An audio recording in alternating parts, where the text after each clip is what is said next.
मुझे ये भी इस समय कहना है कि जो इंफ्रास्ट्रक्चर है, जो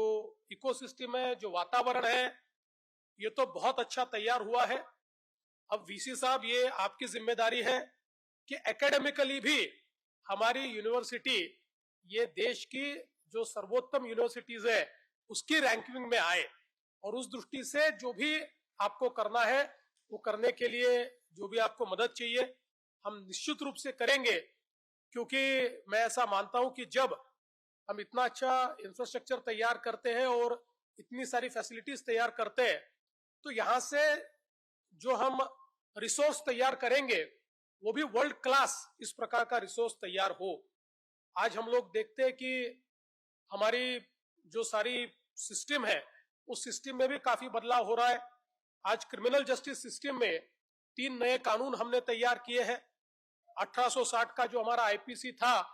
अब वो न्याय संहिता में बदला गया है, हमारे सीआरपीसी को नागरिक सुरक्षा संहिता में बदला गया है, इंडियन एविडेंस एक्ट को भारतीय साक्ष्य संहिता में बदला गया है। और केवल ये नाम का बदलाव नहीं है, तो हमने इन कानूनों का भारतीयकरण भी किया है और हमारी क्रिमिनल जस्टिस सिस्टम को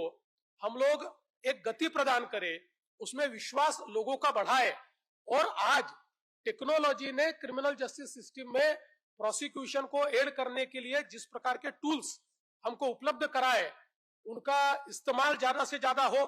ताकि आज जो एक गैप हमको दिखाई पड़ती है, बहुत लंबे समय तक चीजें चलती है, तो उसके कारण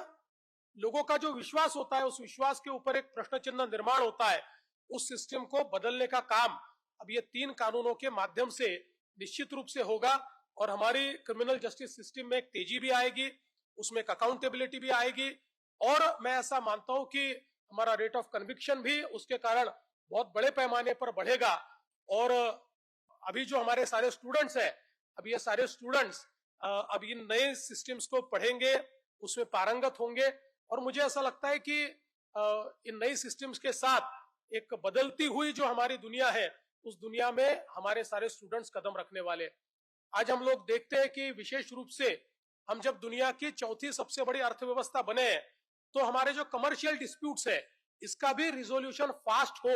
इस प्रकार से हमारी अर्थव्यवस्था की डिमांड है। क्योंकि हमारे जो निवेशक हमारे यहाँ आते हैं, उन निवेशकों की सबसे बड़ी जो एक मांग होती है वो ये होती है कि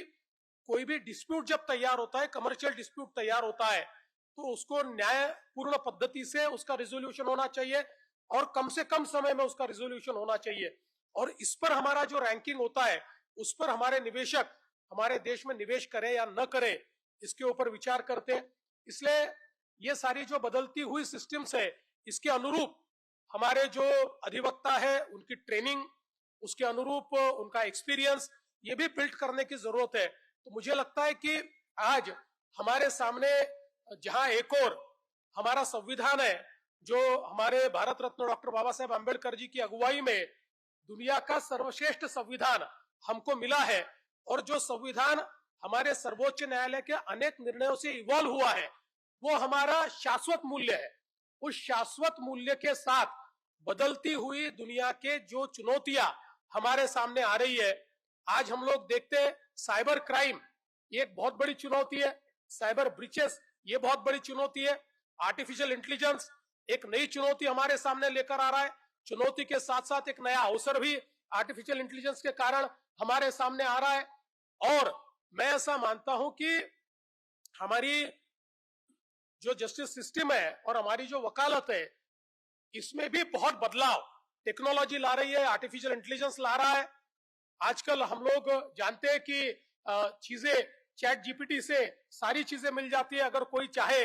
तो आज चैट जीपीटी के माध्यम से एक पिटीशन तैयार करना भी बहुत आसान है, और मुझे पता है हमारे जजेस उसका इस्तेमाल नहीं करते, पर एक आधी ऑर्डर या जजमेंट भी लिखना है तो चैट जीपीटी से हो जाता है। तो इसलिए ये जो बदलती हुई दुनिया है उस बदलती हुई दुनिया में हम सब लोग पारंगत हो, हम उसके इथोस को जाने, ये बहुत महत्वपूर्ण है। और उन इथोस को तैयार करना, उसको लोगों के बीच, हमारे नई पीढ़ी के बीच उसको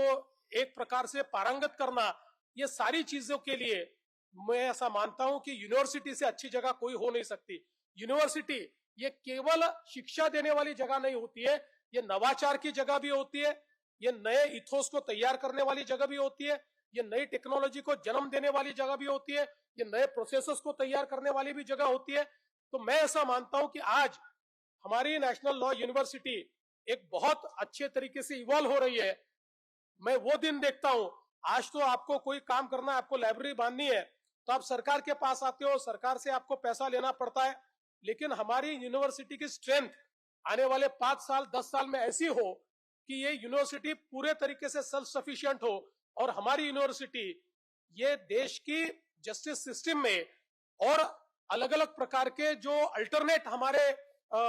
जस्टिस सिस्टम से उसमें सारे जो एड्स है उसको मदद करने के लिए इक्विप हो और उसके माध्यम से एक सेल्फ सफिशिएंसी हमारे इस नेशनल लॉ यूनिवर्सिटी में आए, इस प्रकार का प्रयास आने वाले दिनों में आप करेंगे, ये मैं विश्वास व्यक्त करता हूं। और फिर एक बार हमारी नेशनल लॉ यूनिवर्सिटी नागपुर को महाराष्ट्र सरकार की ओर से आश्वस्त करता हूं कि हम पूरी ताकत से आपके पीछे खड़े हैं और इसको देश की सर्वोत्तम लॉ यूनिवर्सिटी बनाने के लिए आप जो भी एफर्ट्स लेंगे उन एफर्ट्स में जो हमारी जिम्मेदारी होगी वो सरकार निश्चित रूप से उसका निर्वाह करेगी।